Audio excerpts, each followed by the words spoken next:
رب کا ہے فرمان، اس پہ جا قربان، پیغام قرآن، پیغام قرآن۔ الحمدللہ رب العالمین والصلاة والسلام علی سید المرسلین، اما بعد فاعوذ باللہ من الشیطان الرجیم، بسم اللہ الرحمن الرحیم۔ الصلاة والسلام علیکہ یا رسول اللہ وعلی آلکہ واصحابکہ یا حبیب اللہ، الصلاة والسلام علیکہ یا نبی اللہ وعلی آلکہ واصحابکہ یا نور اللہ۔ ناظرین، ایک بار پھر پروگرام پیغام قرآن، دا میسج آف قرآن لے کر حاضر ہیں۔ الحمدللہ اس خوبصورت پروگرام میں ہم یہ سیکھتے ہیں کہ اللہ نے ہمارے لیے کیا پیغام قرآن میں دیا ہے۔ ہر ہی پروگرام کے اندر ہم ایک ایسا قرآنی واقعہ لے کر حاضر ہوتے ہیں جو بڑا انٹرسٹنگ بھی ہوتا ہے اور اس کے ذریعے میں بہت کچھ سیکھنے کو بھی ملتا ہے۔ یاد رہے، ہمارے اس پروگرام کا ایک سیگمنٹ بھی ہوتا ہے جس میں ہم قرآن کے تعارف کے حوالے سے ایک خوبصورت سیگمنٹ کرتے ہیں جس کا نام ہی تعارف قرآن ہے۔ آئیے شروع کرتے ہیں۔ آج کون سا قرآنی واقعہ ہم سب نے سننا ہے؟ One of the interesting stories of Quran. آج ایک ایسا واقعہ سننا ہے جس کو جب بھی سنتے ہیں عقل بھی حیران ہوتی ہے، ایمان بھی تازہ ہو جاتا ہے۔ آج بات کرنی ہے یاجوج ماجوج کی۔ جی ہاں، یہ ایک ایسا تاریخی کردار ہے، یہ ایک ایسی قوم ہے جس کے بارے میں جاننا بہت ضروری ہے۔ قیامت سے پہلے ایسا کیا ہونا ہے کہ یاجوج ماجوج کا اس دنیا میں خروج ہو جائے گا، اس کے بارے میں بھی جانیں گے۔ آج کے اس خوبصورت واقعے میں ہم نے حضرت ذوالقرنین کے بارے میں بھی جاننا ہے۔ آئیے پہلے تو قرآن مجید فرقان حمید میں سنتے ہیں کہ حضرت ذوالقرنین کے جو 3 عظیم و شان سفر ہوئے، یہ ایک ایسا سفر نامہ ہے کہ جس کو قرآن نے بیان کیا اور دنیا کے 3 حصوں کا انہوں نے سفر کیا، اور کمال کا سفر تھا، عجیب و غریب سفر تھا، اور اس سفر میں کیا واقعات ہوئے وہ سب آج ہم نے سننے ہیں۔ توجہ کے ساتھ شامل رہیے گا۔ میں نے پہلے پروگرام میں بھی عرض کیا تھا کہ اس جیسے ہی یہ پروگرام شروع ہو، اپنے بچوں کے ساتھ، اپنی فیملی کے ساتھ کچھ دیر کے لیے سارے کام کاج چھوڑ کر ہمارے ساتھ شامل ہو جائیں، جاننے کی کوشش کریں کہ پیغام قرآن کیا ہے، قرآن نے کیسے عجیب و غریب واقعات بیان کیے ہیں، اور ان میں ہمارے لیے نشانیاں بھی ہیں، اور ان میں ہمارے لیے خوبصورت پیغامات اور میسیجز بھی ہیں۔ جناب، آج بات کرنی ہے حضرت ذوالقرنین کے ان 3 سفروں کی۔ یہ 3 اسفار کیسے تھے، یہ ٹریولوگ، یہ سفر نامہ قرآن نے بیان کیا۔ قرآن کی آیتیں سنیے۔ سب سے پہلے سنتے ہیں حضرت ذوالقرنین کے پہلے سفر کا ذکر سورہ کہف میں کس طرح موجود ہے۔ حتى إذا بلغ مغرب الشمس وجدها تغرب في عين حمئة ووجد عندها قوما قلنا يا ذا القرنين إما أن تعذب وإما أن تتخذ فيهم حسنا قال أما من ظلم فسوف نعذبه ثم يرد إلى ربه فيعذبه عذابا نكرا وأما من آمن وعمل صالحا فله جزاء الحسنى وسنقول له من أمرنا يسرا۔ یہاں تک کہ جب سورج ڈوبنے کی جگہ پہنچا، اسے ایک سیاہ کیچڑ کے چشمے میں ڈوبتا پایا، اور وہاں ایک قوم ملی۔ ہم نے فرمایا، اے ذوالقرنین، یا تو انہیں سزا دے یا ان کے ساتھ بھلائی اختیار کر۔ عرض کی کہ وہ جس نے ظلم کیا اسے تو ہم ان قریب سزا دیں گے، پھر اپنے رب کی طرف پھیرا جائے گا، وہ اسے بری مار دے گا، اور جو ایمان لایا اور نیک کام کیا تو اس کا بدلہ بھلائی ہے، اور ان قریب ہم اسے آسان کام کہیں گے۔ جی ناظرین، پہلے سفر کی بات ہو گئی، اب آئیے قرآن پاک میں دوسرے سفر کا تذکرہ کس خوبصورت انداز میں موجود ہے وہ سنتے ہیں۔ ثم أتبع سببا حتى إذا بلغ مطلع الشمس وجدها تطلع على قوم لم نجعل لهم من دونها سترا۔ پھر ایک سامان کے پیچھے چلا، یہاں تک کہ جب سورج نکلنے کی جگہ پہنچا اسے ایسی قوم پر نکلتا پایا جن کے لیے ہم نے سورج سے کوئی آڑ نہیں رکھی۔ دوسرے سفر کی بات بھی ہو گئی، اب چلتے ہیں قرآن پاک کی اس رودات کی طرف جو تیسرے سفر کے بارے میں قرآن نے بیان کی۔ کیا کمال کا سفر تھا، اللہ کے کلام نے اس سفر کو کیسے بیان کیا۔ قرآن کی تلاوت اور ترجمہ سن لیجیے۔ قالوا يا ذا القرنين إن يأجوج ومأجوج مفسدون في الأرض فهل نجعل لك خرجا على أن تجعل بيننا وبينهم سدا قال ما مكني فيه ربي خير فأعينوني بقوة قال ما مكني فيه ربي خير فأعينوني بقوة أجعل بينكم وبينهم ردما نارا قال آتوني أفرغ عليه قطرا فما استطاعوا أن يظهروه وما استطاعوا له نقبا قال هذا رحمة من ربي فإذا جاء وعد ربي جعله دكا وكان وعد ربي حقا۔ انہوں نے کہا، اے ذوالقرنین، بے شک یاجوج و ماجوج زمین میں فساد مچاتے ہیں، تو کیا ہم آپ کے لیے کچھ مال مقرر کر دیں اس پر کہ آپ ہم میں اور ان میں ایک دیوار بنا دیں؟ کہا، وہ جس پر مجھے میرے رب نے قابو دیا ہے بہتر ہے، تم میری مدد طاقت سے کرو، میں تم میں اور ان میں ایک مضبوط آڑ بنا دوں۔ میرے پاس لوہے کے تختے لاؤ، یہاں تک کہ وہ جب دیوار دونوں پہاڑوں کے کناروں سے برابر کر دی، کہا دھونکو، یہاں تک کہ جب اسے آگ کر دیا، کہا لاؤ میں اس پر گلا ہوا تانبا اونڈیل دوں، تو یاجوج و ماجوج اس پر نہ چڑھ سکے اور نہ اس میں سوراخ کر سکے۔ کہا یہ میرے رب کی رحمت ہے، پھر جب میرے رب کا وعدہ آئے گا اسے پاش پاش کر دے گا، اور میرے رب کا وعدہ سچا ہے۔ ناظرین، اب بات کرتے ہیں حضرت ذوالقرنین کی۔ ذوالقرنین کا نام سکندر ہے، یہ حضرت خضر علیہ السلام کے خالہ زاد بھائی ہے۔ حضرت خضر علیہ السلام ان کے وزیر اور جنگلوں میں علم بردار رہے۔ یہ حضرت سام بن نوح علیہ السلام کی اولاد میں سے ہیں اور ایک بڑھیا کے اکلوتے فرزند تھے۔ حضرت ابراہیم خلیل اللہ علی نبینا علیہ السلام کے دست حق پر انہوں نے اسلام قبول کیا، مدتوں ان کی صحبت میں رہے، اور حضرت ابراہیم خلیل اللہ علی نبینا علیہ السلام نے ان کو کچھ وصیتیں بھی فرمائی تھی۔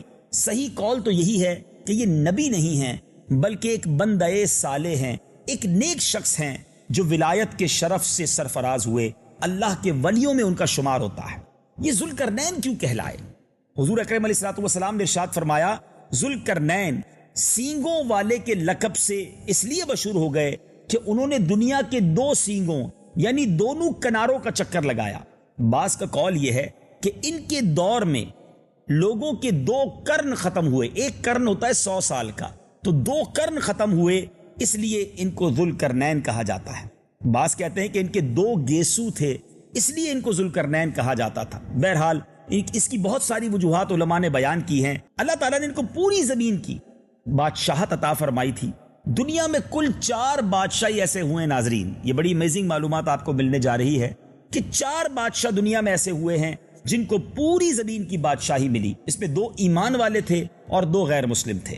ایمان والے حضرت سلیمان علیہ السلام اللہ کے نبی اور حضرت ذوالقرنین رضی اللہ تعالیٰ عنہ، اور جو غیر مسلم تھے ایک بخت نصر اور ایک نمرود، اور تمام روئے زمین کے ایک 5ویں بادشاہ اس امت میں ہونے والے ہیں، اور ان کا اسم گرامی امام مہدی رضی اللہ تعالیٰ عنہ ہے۔ سبحان اللہ۔ اب آئیے ذوالقرنین کے 3 اسفار جو آپ نے قرآن کے ذریعے سنے، اب اس کی مختصر میں تفصیل بتا دیتا ہوں جو مفسرین قرآن نے بیان کی۔ بڑے کمال کے سفر تھے۔ حضرت ذوالقرنین نے پہلا جو سفر کیا اس کے بارے میں قرآن کہتا ہے، حضرت ذوالقرنین نے پرانی کتابوں میں یہ پڑھا تھا کہ حضرت سام بن نوح علیہ السلام کی اولاد میں سے ایک شخص ایسا ہوگا جو آب حیات کے چشمے سے پانی پی لے گا، آپ کے ساتھ حضرت خضر علیہ الصلوۃ والسلام بھی تھے، اس لیے ذوالقرنین نے مغرب کا سفر کیا، ویسٹ کی طرف ٹریول کیا۔ آپ کے ساتھ جب حضرت خضر علیہ الصلوۃ والسلام تھے وہ آب حیات کے چشمے تک پہنچ گئے اور اس کا پانی بھی پی لیا، مگر حضرت ذوالقرنین کے مقدر میں نہیں تھا، وہ محروم رہ گئے، وہ نہ پی سکے۔ اس سفر میں آپ جانب مغرب روانہ ہوئے تو جہاں تک آبادی کا نام و نشان ہے وہ ساری منزلیں طے کر کے آپ ایسے مقام پر پہنچ گئے جہاں سورج غروب ہوتے ہوئے ایسے نظر آتا تھا جیسے سیاہ چشمہ کے اندر یہ سورج ڈوب رہا ہے، اور جیسا کہ سمندری سفر کرنے والوں کو آفتاب یعنی سمندر میں کالے پانی میں ڈوبتا ہوا نظر آتا ہے، وہاں ان کو ایک ایسی قوم ملی جو جانوروں کی کھال پہنے ہوئے تھی، اس کے سوا وہ کوئی دوسرا لباس نہیں پہنتی تھی، اور دریائی مردہ جانور کے سوا ان کی غذا کا کوئی دوسرا سامان نہیں تھا۔ یہ قوم ناسک کہلاتی تھی۔ حضرت ذوالقرنین نے دیکھا ان کے لشکر بے شمار ہیں اور یہ لوگ بہت ہی طاقتور اور جنگجو ہیں۔ حضرت ذوالقرنین نے ان لوگوں کے گرد اپنی فوج کا گھیرا ڈالا اور وہ لوگ ان میں سے بہت بڑی تعداد ایمان لے آئی۔ اب آپ کا دوسرا سفر شروع ہوا۔ اب آپ نے ایسٹ کی طرف، مشرق کی طرف سفر کیا، اور جب سورج طلوع ہونے کی جگہ پر پہنچے، یعنی سورج جہاں سے ایسا محسوس ہوتا تھا کہ یہاں سے نکل رہا ہے، وہاں تک پہنچ گئے تو وہاں ایک ایسی قوم کو دیکھا کہ اس کے پاس کوئی عمارت اور مکانات نہیں ہیں۔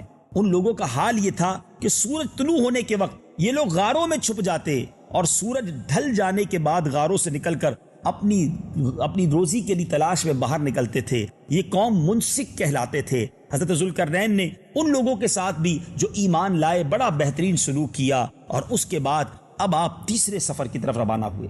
ناظرین، اب یہ شمال کی طرف سفر تھا۔ حضرت ذوالقرنین نے اب یوں سمجھیے نارتھ کی طرف ٹریول کیا، یہاں تک کہ سدین، دو پہاڑوں کے درمیان آپ وہاں پہنچے۔ وہاں کی آبادی کی عجیب و غریب زبان تھی، ان لوگوں کے ساتھ اشاروں سے بمشکل بات چیت کی جا سکتی تھی۔ ان لوگوں نے حضرت ذوالقرنین سے یاجوج ماجوج کے مظالم کی شکایت کی اور آپ کی مدد کے طالب ہوئے۔ آپ نیک بندے تھے، لوگوں کو تکلیف میں دیکھا اور پتا چلا کہ ایک بڑی ظالم قوم ہے جس کا نام یاجوج ماجوج ہے۔ ان غریبوں نے آپ سے مدد کی درخواست کی۔ یاد رہے ناظرین، اللہ والوں کے دل نرم ہوتے ہیں، وہ دوسروں کی خیر خواہی کا جذبہ رکھتے ہیں۔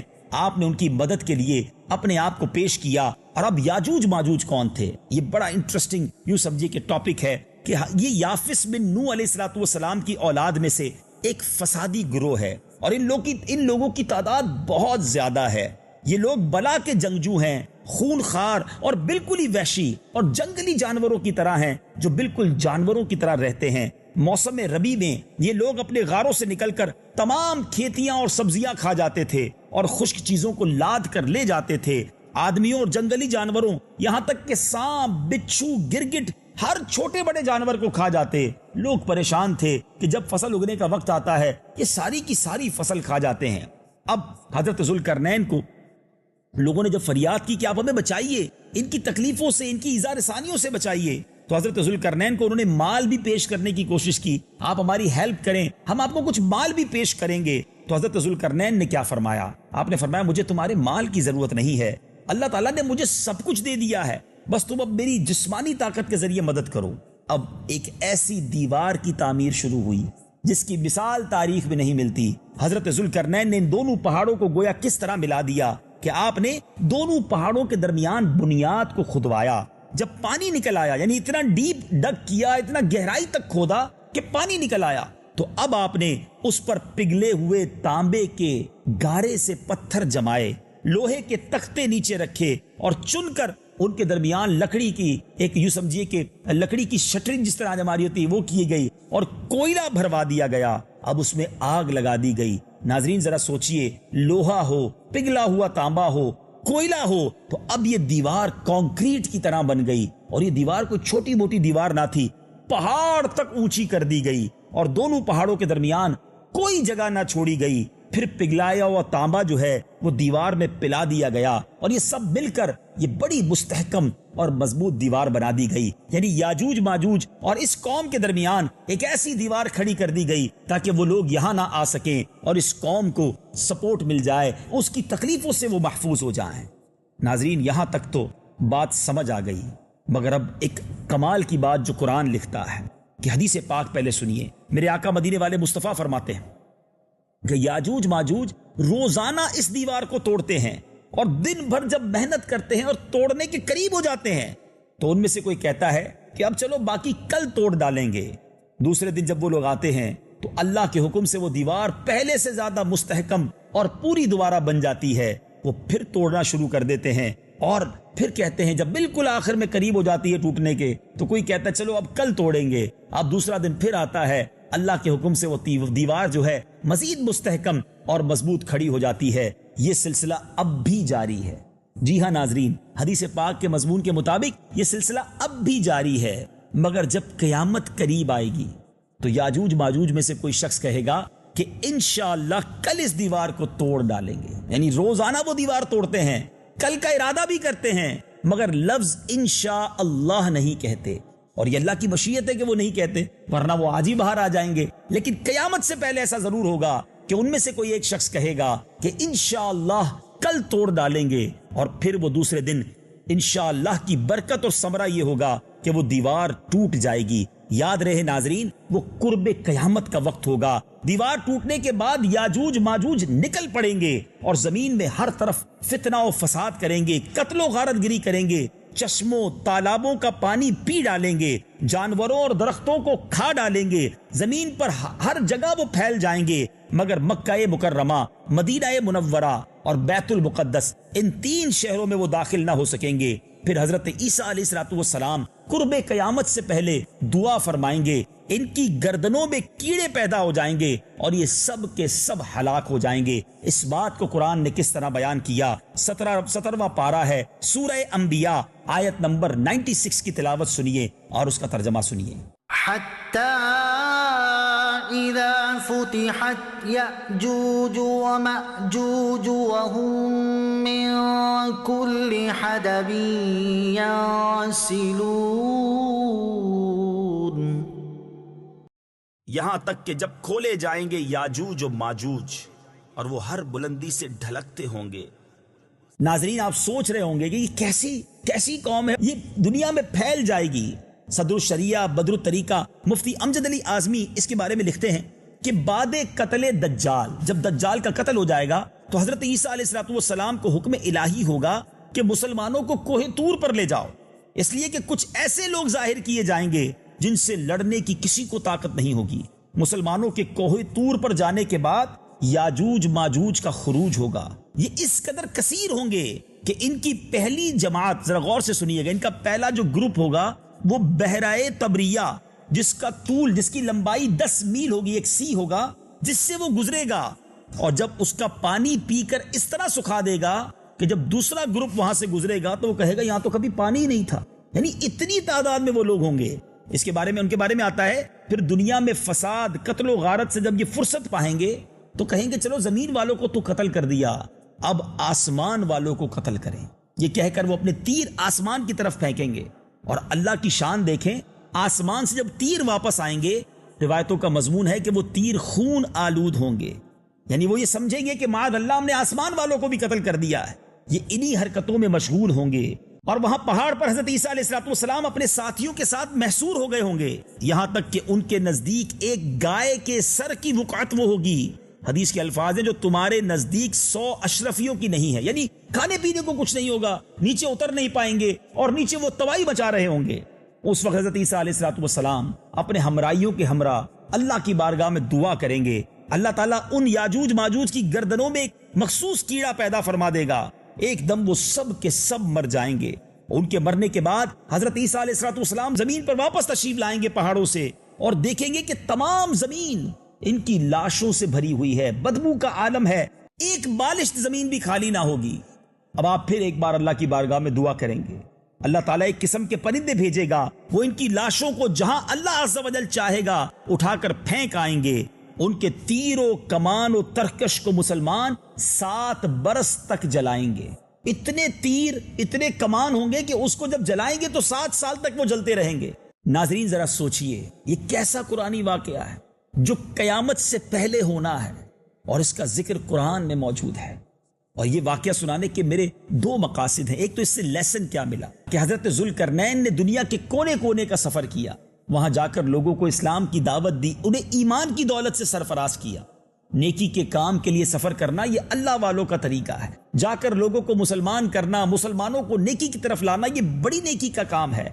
اللہ کرے کہ ہم ہالیڈے ٹرپ اور گھومنے پھرنے کے سفر تو کرتے ہیں، کبھی دین متین کی خاطر، سنتوں کو پھیلانے کی خاطر، دین اسلام کا پرچم بلند کرنے کی خاطر بھی ہم سفر کریں. دوسری بات کیا سیکھنے کو ملی کہ حضرت ذوالقرنین کو جب دکھیاری قوم نے یاجوج ماجوج کے مظالم کے بارے میں بتایا تو آپ ان کی ہیلپ کے لیے تیار ہو گئے، ان کے ساتھ یوں سمجھیے کہ ان کی مدد کے لیے تیار ہو گئے. کاش اس واقعے سے یہ بھی ہم سبق لیں کہ اگر ہمیں بھی کوئی مدد کے لیے پکارے، ہم سے بھی کوئی یہ توقع رکھتا ہے کہ ہم اس کی ہیلپ کر سکتے ہیں، تو ہمیں اس کی مدد کرنی چاہیے. حدیث پاک کا مضمون ہے کہ مسلمان جب مسلمان کی مدد کرتا ہے، ایک بھائی دوسرے بھائی کی مدد کرتا ہے، اور جب تک مدد کرتا ہے اللہ اس کی مدد کرتا ہے.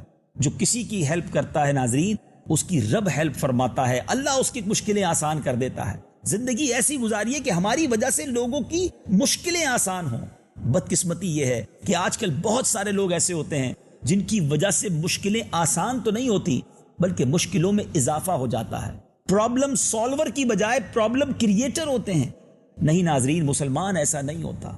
اللہ کرے کہ میں اور آپ لوگوں کی مدد کرنے والے بن جائیں. مجھے ایک بڑی خوبصورت حدیث یاد آ رہی ہے. میرے آقا مدینے والے مصطفیٰ صلی اللہ تعالیٰ علیہ وسلم فرماتے ہیں، جس کا مضمون ہے اللہ کے کچھ بندے ایسے ہیں کہ جن کو اللہ نے لوگوں کی مدد کے لیے ہی پیدا فرمایا. سبحان اللہ. لوگ اپنی تکلیف کے وقت ان سے رجوع کرتے ہیں، اور یہی وہ لوگ ہیں جو قیامت کے دن چین میں ہوں گے، سکون میں ہوں گے. سبحان اللہ. اللہ کرے ہم ایسے بن جائیں کہ لوگ ہمارے پاس اپنی مشکلوں کے لیے آئیں، ہم کسی کو مشکل دینے والے نہ ہوں. اور ایک اور بات جو مجھے اس واقعے کے ذریعے، اس خوبصورت سٹوری، اس خوبصورت قصے کے ذریعے آپ تک پہنچانی ہے، اور وہ یہ ہے کلام مجید فرقان حمید میں کتنے انٹرسٹنگ واقعات ہیں. یہاں حضرت ذوالقرنین کے گزرے ہوئے اسفار، ان کے ٹریول کے بارے میں بھی ہمیں پتا چلا، اور ایک واقعہ جو قیامت سے پہلے ہونا ہے اس کے بارے میں بھی پتا چلا. تو کیا اگر ہم قرآن پڑھیں تو کتنی علم میں اضافہ ہوگا. کتنے انٹرسٹنگ واقعات ہیں. آج ہم اور ہمارے بچے کہانیاں پڑھتے ہیں، ڈائجسٹ پڑھتے ہیں، نہ جانے کیا کیا پڑھ رہے ہوتے ہیں. کیوں نہ قرآن پڑھیں، کیوں نہ قرآن سے سیکھیں. اگر انٹرسٹنگ سٹوریز بھی پڑھنی ہیں تو قرآن کے واقعات کمال کے واقعات ہیں. یعنی میں ایک بات سمجھانا چاہتا ہوں کہ اگر ہم اپنے گھر میں پرانے کسی بھی واقعے کو بیان کر رہے ہیں تو شاید کوئی ثواب نہیں ملے گا، لیکن ایک والد بیٹھ کر اپنے بچوں کو بٹھائے اور کہے چلو آج قرآن کا قصہ سناتا ہوں، آج کسی نبی کی بات کرتے ہیں، آج ہسٹری آف اسلام میں کیا کیا ہوا وہ بیان کرتے ہیں، تو کیا فائدہ ہوگا. ایک تو ثواب ملے گا، دوسرا قرآن کا ذکر ہوگا، تیسرا ہم سب کی نالج میں بھی اضافہ ہوگا. تو ناظرین پلیز یہ جو پیغام قرآن پروگرام ہے نا، اس سے ایک سبق تو ضرور لیجئے کہ قرآن سے محبت کیجئے، قرآن پڑھنے کا شوق پیدا کیجئے، اور ایٹ لیسٹ قرآن میں جو واقعات رب نے بیان کیے ہیں وہ تو پڑھ لیجئے. میں آج آپ کو ایک کتاب کا نام بتانا چاہتا ہوں. حضرت علامہ عبد المصطفیٰ اعظمی صاحب رحمۃ اللہ تعالی علیہ نے ایک کمال کی کتاب لکھی ہے، عجائب القرآن، اور یہ کتاب انگلش ٹرانسلیشن میں بھی موجود ہے. آپ اس کو انٹرنیٹ سے ڈاؤن لوڈ بھی کر سکتے ہیں. قرآن میں اللہ تعالیٰ نے 100 سے زیادہ واقعات بیان کیے ہیں. ایٹ لیسٹ بینگ اے مسلم کم از کم وہ 100 واقعات پڑھ تو لیجئے. ہم اپنے اس پروگرام میں وہ سارے واقعات تو شاید بیان نہیں کر سکیں گے، کچھ نہ کچھ ضرور آپ تک پہنچائیں گے، مگر وہ امید رکھتا ہوں آپ اس کو پڑھیں گے بھی اور بیان بھی کریں گے. ایک پروگرام ہم نے پچھلے سال ریکارڈ کیا تھا جس کا نام ہی ایک قصہ ہے قرآن سے، اور ناظرین ہم نے کوشش یہ کی ہے کہ قرآن کے تقریباً سارے واقعات ہم نے اس پروگرام میں ریکارڈ کر دیے ہیں. آپ اس کو بھی دیکھیں گے تو انشاءاللہ بہت کچھ سیکھ لیں گے. اللہ تعالیٰ سے دعا ہے رب کریم مجھے اور آپ کو قرآن پاک سے سچی محبت عطا فرمائے. وقت ہوا ہے آج قرآن پاک کی ایک خوبصورت سورت کا تعارف حاصل کرنے کا. سیگمنٹ کا نام ہے تعارف قرآن. پیغام قرآن. تعارف قرآن. آج سورہ کہف ہی کا تعارف حاصل کر لیتے ہیں. ون آف دا امیزنگ سورہ آف قرآن. اتنے سارے واقعات ایک سورت میں ہیں کہ کمال ہے. سبحان اللہ. سورہ کہف مکہ مکرمہ میں نازل ہوئی. اس میں کلمات اور حروف کی کیا تعداد ہے؟ اس سورت میں 12 رکوع ہیں، 1577 1577 کلمے ہیں، اور 6360 6360 حروف ہیں. کہف کا معنی ہے پہاڑی غار. اور اس سورت کی آیت نمبر 9 تا 26 میں اصحاب کہف یعنی پہاڑی غار والے چند اولیاء کا واقعہ مذکور ہے. اسی مناسبت سے اس سورت کا نام سورہ کہف ہے. سبحان اللہ. سورہ کہف کے فضائل کتنے ہیں سنتے جائیے، ایمان تازہ کرتے جائیے. سورہ کہف پڑھنے سے گھر میں سکون اور برکت نازل ہوتی ہے. حضرت برہ بن عازب رضی اللہ تعالیٰ عنہ فرماتے ہیں کہ ایک مرتبہ ایک صحابی رسول نے سورہ کہف پڑھی، گھر میں ایک جانور بھی تھا، وہ بدکنا شروع ہو گیا۔ انہوں نے سلامتی کی دعا کی اور غور سے دیکھا کہ کیا بات ہے، تو انہیں ایک بادل نظر آیا جس نے انہیں ڈھانپ رکھا تھا۔ اس صحابی نے اس واقعے کا ذکر جب نبی پاک علیہ الصلوۃ والسلام سے کیا تو پیارے آقا علیہ الصلوۃ والسلام نے فرمایا، اے فلاں قرآن پاک کی تلاوت کرتے رہا کرو، وہ بادل سکینہ تھا جو قرآن مجید کی وجہ سے نازل ہوا تھا۔ سبحان اللہ۔ اللہ تعالیٰ مجھے اور آپ کو قرآن پاک سے سچی محبت عطا فرمائے۔ کاش ہم روز تلاوت قرآن کرنے والے بن جائیں، تو پھر تو گھر پر رحمتوں کا نزول ہونا شروع ہو جائے گا، فرشتے نازل ہونا شروع ہو جائیں گے، اور انشاءاللہ ہماری مشکلیں اور پریشانیاں آسان ہو جائیں گی۔ حضرت ابو درداء رضی اللہ تعالیٰ عنہ سے روایت ہے، رسول کریم علیہ الصلوۃ والسلام نے ارشاد فرمایا، جو سورہ کہف کی ابتدائی 10 آیات یاد کرے گا وہ دجال کے فتنے سے محفوظ رہے گا۔ تو کوشش کیجئے سورہ کہف کی ابتدائی فرسٹ 10 آیات کو یاد کر لیجئے۔ ایک اور حدیث سن لیجئے، میرے آقا علیہ الصلوۃ والسلام فرماتے ہیں، جو شخص جمعہ کے دن سورہ کہف کی تلاوت کرے گا تو آئندہ جمعہ تک اس کے لیے خاص نور کی روشنی رہے گی۔ تو فرائیڈے والے دن کوشش کر کے سورہ کہف کی تلاوت کر لی جائے۔ سبحان اللہ۔ اس سورت کے مضامین کیا ہیں؟ آئیے کچھ ٹاپکس آف سورہ کہف بھی سن لیتے ہیں۔ اس سورت کا مرکزی مضمون یہ ہے کہ اس میں نبی پاک علیہ الصلوۃ والسلام سے اصحاب کہف اور حضرت ذوالقرنین رضی اللہ تعالیٰ عنہ کے بارے میں کیے گئے غیر مسلموں کے سوالات کا جواب دیا گیا ہے۔ چنانچہ آیت نمبر 9 سے لے کر 26 تک اصحاب کہف کا واقعہ بیان کیا گیا۔ اس واقعے میں ان لوگوں کے لیے ایک بہترین مثال ہے جو اپنے دین اور عقیدے کی حفاظت کے لیے اپنے وطن، رشتہ دار، دوست احباب اور اپنا مال چھوڑ دیتے ہیں، کیونکہ اصحاب کہف چند نوجوان مسلمان تھے جو کہ بت پرست بادشاہ سے اپنے دین کی حفاظت کی خاطر سب کچھ چھوڑ کر ایک غار میں پناہ گزین ہو گئے۔ اور آیت نمبر 83 سے لے کر 99 تک حضرت ذوالقرنین کے واقعے کا بیان ہے، اور اس واقعے میں بادشاہوں اور حکمرانوں کے لیے بڑی عبرت ہے، کیونکہ حضرت ذوالقرنین کی حکمرانی مشرق سے لے کر مغرب تک تھی۔ اس کے باوجود وہ اللہ عز و جل سے ڈرنے والے، اس کے احکام کی اطاعت کرنے والے، اپنی رعایا پر شفقت اور مہربانی کرنے والے اور ان کے ساتھ عدل و انصاف کرنے والے تھے۔ سبحان اللہ۔ تو بہرحال ناظرین، آج سورہ کہف کا تعارف بھی سن لیا، سورہ کہف کے فضائل بھی سن لیے۔ کیا ہی اچھا ہو ہر جمعے کو سورہ کہف کی تلاوت بھی ہم اپنا معمول بنائیں۔ رب کریم مجھے اور آپ کو قرآن پاک پڑھنے کا شوق نصیب فرمائے۔ اگلے پروگرام میں پیغام قرآن سلسلے میں ایک اور خوبصورت قرآنی واقعہ، اس سے ملنے والا پیغام، اور اس کے بعد تعارف قرآن لے کر حاضر ہوں گے۔ ہمیں بھی اپنی دعاؤں میں یاد رکھیے گا۔ السلام علیکم ورحمۃ اللہ وبرکاتہ۔ صلو علی الحبیب صلی اللہ تعالی علی محمد صلی اللہ علیہ وسلم۔ رب کا ہے فرمان، اس پہ جا قربان، پیغام قرآن، پیغام قرآن۔